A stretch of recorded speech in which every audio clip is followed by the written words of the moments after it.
নমস্কাৰ আপোনালোক সকলোকে পুনৰবাৰ আপোন নিউজৰ অন্য এটা ভিডিঅ'লৈ স্বাগতম জনাইছো। আমাৰ অসমত যিসকল মহিলাই নেকি মাইক্ৰ ফাইনেন্সৰ পৰা এসময়ত ঋণ লৈছিলে আৰু যিসকল মহিলাই নেকি চৰকাৰৰ কথাত লাগি মাইক্ৰ ফাইনেন্সৰ ঋণসমূহ পৰিশোধ নকৰিলে সেই সকল মহিলাৰ কাৰণে এটা বেয়া খবৰ ওলাই পৰিছে। মাইক্ৰ ফাইনেন্সৰ ঋণসমূহ এতিয়া সেই সকল মহিলাক অসম চৰকাৰে ঘূৰাই নিদিয়ে। মানে অসম চৰকাৰে মহিলাসকলৰ মাইক্ৰ ফাইনেন্সৰ ঋণসমূহ পৰিশোধ কৰি নিদিয়ে। মুখ্যমন্ত্ৰী হিমন্ত বিশ্ব শৰ্মা দেৱে এইটো ঘোষণা কৰিছিলে যে অসমৰ প্ৰত্যেকগৰাকী মহিলাকে মাইক্ৰ ফাইনেন্সৰ ঋণসমূহ পৰিশোধ কৰি দিয়া হ'ব। কিন্তু এতিয়া অসম চৰকাৰে কৈছে যে মাইক্ৰ ফাইনেন্সৰ ঋণসমূহ পৰিশোধ নকৰে আৰু অসম চৰকাৰে। এতিয়া আমাৰ অসমৰ যিসকল মহিলাই এসময়ত মাইক্ৰ ফাইনেন্সৰ পৰা ঋণ লৈছিলে সেই সকল মহিলা এতিয়া বিপদত পৰিব। বৰ সাংঘাতিক বিপদত এতিয়া পৰিবগে পাৰে। তো বন্ধু বান্ধৱীসকল, কি হ'ব যদি মহিলাসকলে মাইক্ৰ ফাইনেন্সৰ ঋণসমূহ পৰিশোধ নকৰে বা চৰকাৰে পৰিশোধ নকৰে আৰু কি কাৰণে পৰিশোধ নকৰে, গোটেইবিলাকৰ ওপৰত আজিৰ এই ভিডিঅ'টোত জনাম। তো ভিডিঅ'টো প্ৰথমৰ পৰা শেষলৈকে চাই থাকিব। মই শ্ৰীপাঞ্জি গগৈ, আপোনালোকে চাই আছে আপোন নিউজ। আহক আৰম্ভ কৰোঁ আজিৰ ভিডিঅ'। আগবাইছোঁ আজি খবৰটোৰ ফালে। খবৰটো দিয়াৰ আগতে আপোনালোক সকলোকে সৰুকৈ এটা অনুৰোধ, যদি খবৰকেইটা চাই ভাল পায় তেন্তে লাইক এটা কৰি থৈ যাব আৰু চেনেলটো যদি এতিয়ালৈকে ছাবস্ক্ৰাইব কৰা নাই তেন্তে চেনেলটো ছাবস্ক্ৰাইব কৰি ল'ব, যাতে এনেকুৱা ধৰণৰ খবৰবিলাক আপোনালোকে এই চেনেলটোত নিতৌ চাই থাকিবলৈ পায়। তো আমাৰ অসম চৰকাৰে এটা কথা উল্লেখ কৰিছিলে নিৰ্বাচনৰ পূৰ্বে, অৱশ্যে এই নিৰ্বাচন নহয়, ইয়াৰ আগৰ নিৰ্বাচনৰ পূৰ্বে এটা প্ৰতিশ্ৰুতি দিছিলে যে অসমৰ প্ৰত্যেকগৰাকী মহিলাকে মাইক্ৰ ফাইনেন্সৰ ঋণসমূহ সম্পূৰ্ণৰূপে ৰেহাই কৰি দিয়া হ'ব। মুখ্যমন্ত্ৰী হিমন্ত বিশ্ব শৰ্মাদেৱে মহিলাসকলক কৈছিলে যে আপোনালোকে 1 টকাও নিদিব, আপোনালোকৰ প্ৰত্যেকটো টকা এতিয়া অসম চৰকাৰে মাইক্ৰ ফাইনেন্সক ঘূৰাই দিব।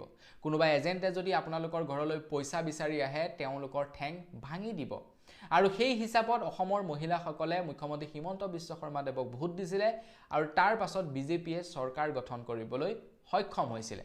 কিন্তু চৰকাৰে যি প্ৰতিশ্ৰুতি দিছিলে সেই প্ৰতিশ্ৰুতি পূৰণ কৰিব নোৱাৰিলে। একাংশ মহিলা এতিয়া বিপদত পৰিব, যিসকল মহিলাই নেকি সেই সময়ত চৰকাৰৰ কথা শুনি পইচা ঘূৰাই দিয়া নাছিলে।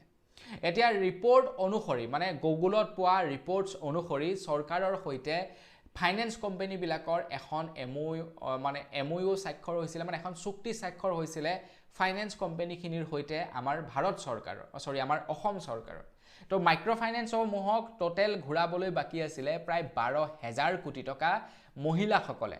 তাৰে ভিতৰত অসম চৰকাৰে 7,200 কোটি টকা পৰিশোধ কৰিব বুলি এখন চুক্তি স্বাক্ষৰ কৰিছিলে অসমৰ ফাইনেন্স কোম্পানীখিনিৰ সৈতে।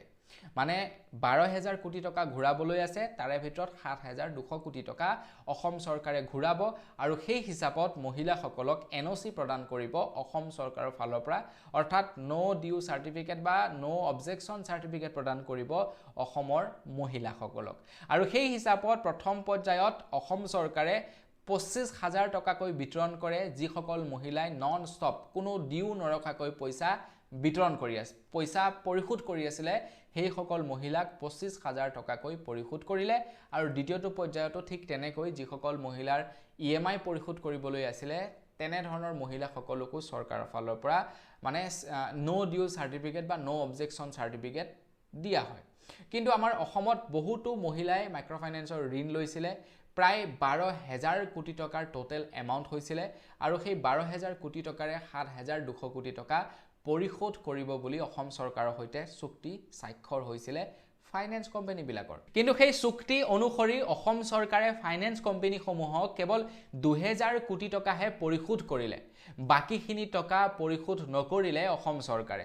মানে প্ৰায় 12 লাখৰো অধিক ঋণগ্ৰস্ত মহিলাক উদ্ধাৰ কৰিলে যদিও সকলো মহিলাকে মাইক্ৰ ফাইনেন্সৰ ধাৰৰ পৰা উদ্ধাৰ কৰিব নোৱাৰিলে অসম চৰকাৰৰ ফালৰ পৰা।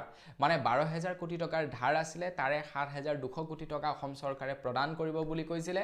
তো সেই 7,200 কোটি টকাৰ ভিতৰত কেৱল 2,000 কোটি টকাহে অসম চৰকাৰে মাইক্ৰ ফাইনেন্স কোম্পানীসমূহক ঘূৰালে, বাকীখিনি টকা অসম চৰকাৰে মাইক্ৰ ফাইনেন্স কোম্পানীসমূহক নুঘূৰালে।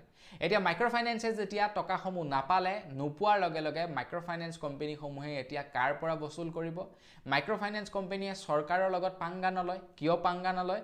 কাৰণ মাইক্ৰ ফাইনেন্স কোম্পানীসমূহে যদি চৰকাৰৰ লগত পাংগা ল'বলৈ যায়, মাইক্ৰ ফাইনেন্স কোম্পানীসমূহকে অসমৰ পৰা উঠাই পঠাব। তো সেইভাবে পাংগা ল'ব কাৰ লগত? মহিলাসকলৰ লগত, সৰ্বসাধাৰণ জনতাৰ লগত। আৰু চৰকাৰেও এতিয়া গা এৰা দিব এইবিলাক বিষয়ত কাৰণ মাইক্ৰ'ফাইনেন্স কোম্পানীৰ মালিকসকল বহুতো ডাঙৰ একোজন ব্যক্তি গতিকে তেওঁলোকৰ লগতো চৰকাৰে পাংগা নলয় প্ৰায় ক্ষেত্ৰত আৰু সেইবাবে এতিয়া মাইক্ৰ'ফাইনেন্সৰ কোম্পানীবিলাকক গা এৰা দিছে অসম চৰকাৰে আমাৰ অসমৰ মহিলাসকলক গা এৰা দিছে অসম চৰকাৰে আৰু এতিয়া অসমৰ মহিলাসকলৰ পৰা মানে পইচা বসুল কৰিব মাইক্ৰ'ফাইনেন্স কোম্পানীসমূহে আপুনি যেনিবা পৰিশোধ কৰিবলৈ আছিল 1 লাখ টকা মানে মাইক্ৰ'ফাইনেন্সক তো চৰকাৰে আপোনাৰ 1 লাখ টকাটো ধাৰ মাৰি নিদিলে তো মাইক্ৰ'ফাইনেন্সটো আপোনাৰ পৰা সেই পইচাটো ঘূৰাই ল'বই আপুনি যি পইচা মানে সেই তেতিয়া 1 লাখ টকা লৈছিলে এতিয়া হয়তো 1 লাখৰ জায়গাত 1.5 লাখ টকা হ'লগে আপুনি ঘূৰাবই লাগিব মাইক্ৰ'ফাইনেন্স যিসকল মহিলাৰ ঘৰত চৰকাৰী চাকৰি আছে বা যিসকল মহিলা চৰকাৰী চাকৰি তেওঁলোকে কিন্তু মাইক্ৰ'ফাইনেন্সৰ ঋণ ৰেহাই নাপায় বুলি কৈছে তাৰ লগতে আৰ্থিকভাৱে যিসকল সচ্ছল মহিলা তেওঁলোকেও মাইক্ৰ'ফাইনেন্সৰ ঋণসমূহ ৰেহাই নাপায় ঋণ উলংঘা কৰি যিসকল মহিলাই ঋণ লৈছিলে তেওঁলোকেও এতিয়া ঋণ ৰেহাই নাপায় বুলি কৈছে যাৰ ঘৰত চাৰিচকীয়া বাহন আছে তেওঁলোকেও ঋণ ৰেহাই নাপায় যাৰ ঘৰৰ কোনো এজন ব্যক্তিয়ে আয় ইনকম টেক্স ৰিটাৰ্ণ কৰে তেওঁলোকেও ঋণ ৰেহাই নাপায় মুঠৰ ওপৰত নিৰ্বাচনৰ পূৰ্বে বা প্ৰতিশ্ৰুতি দিয়াৰ পূৰ্বে এনেকুৱা ধৰণৰ কোনো টাৰ্ম এণ্ড কণ্ডিশ্যনৰ বিষয়ে বৰ বিশেষ জোৰ দি অসমৰ মুখ্যমন্ত্ৰী হিমন্ত বিশ্ব শৰ্মাদেৱে কোৱা নাছিলে কিন্তু এতিয়া যিহেতু ঘূৰাই দিয়াৰ সময় হ'ল চৰকাৰ গঠন কৰিলে মানুহে সেই কথাখিনিও পাহৰিলে এতিয়া গৈ অসম চৰকাৰে এই ক্ষেত্ৰত গা এৰা দিছে যিহেতু এইবাৰৰ যি নেকি বাজেট সেই বাজেটতো চৰকাৰে একো ব্যৱস্থাই নললে অখিল গগৈ ডাঙৰীয়াদেৱে অহৰহ প্ৰতিবাদ সাব্যস্ত কৰি আহিছে যে চৰকাৰে যি প্ৰতিশ্ৰুতি দিছিলে সেই প্ৰতিশ্ৰুতি মৰ্মে মহিলাসকলক এই মানে বুজাৰ পৰা উদ্ধাৰ কৰিব লাগে আৰু মহিলাসকলে অখিল গগৈক বেয়া পায় সুমা বাবা মিয়াৰ দালাল এইবিলাকেৰে নামাকৰণ কৰিছে সেই মহিলাসকলে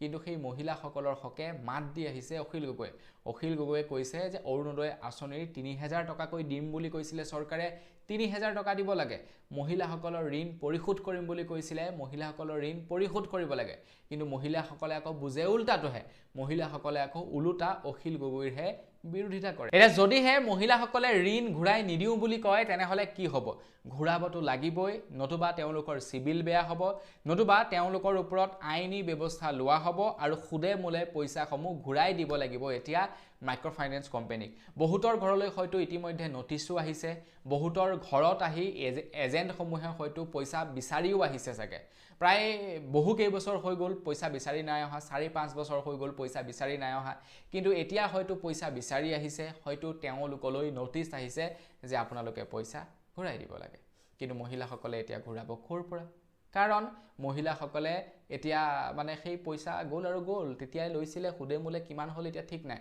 ক'ৰ পৰা ঘূৰাব এতিয়া মহিলাসকল এতিয়া বিপদত পৰিছে তো বন্ধুবান্ধী বিকল্প আজি ভিডিঅ' জনাবলগীয়া খবৰ ইমানটোৱে আছিলে সেইকাৰণে কয় যে পলিটিচিয়ানৰ কথা সকলো বিশ্বাস কৰিব নালাগে তো হাতীৰ বোলে দেখুৱা দাঁত বেলেগ খুওৱাৰ দাঁত বেলেগ গতিকে প্ৰত্যেকটো কথাই যে মানে বিশ্বাস কৰিব লাগিব অন্ধভক্তৰ নিচিনা তেনেকুৱাও নহয় চালি জাৰি চাইহে বিশ্বাস কৰিব লাগে তো বাৰু যি কি নহওক আজি ভিডিঅ' জনাবলগীয়া খবৰ ইমানটোৱে আছিলে খবৰটো জানি কেনে পালে কমেণ্ট ছেকশ্যনত জনাব যদি ভাল লাগিলে লাইক এটা কৰি থৈ যাব চেনেলটো যদি ছাবস্ক্ৰাইব কৰা নাই ছাবস্ক্ৰাইবটো কৰি ল'ব পুনৰ এটা ভিডিঅ' লগ পোৱাৰ আশাৰে বিদায় মাগিছোঁ ধন্যবাদ জয় অসম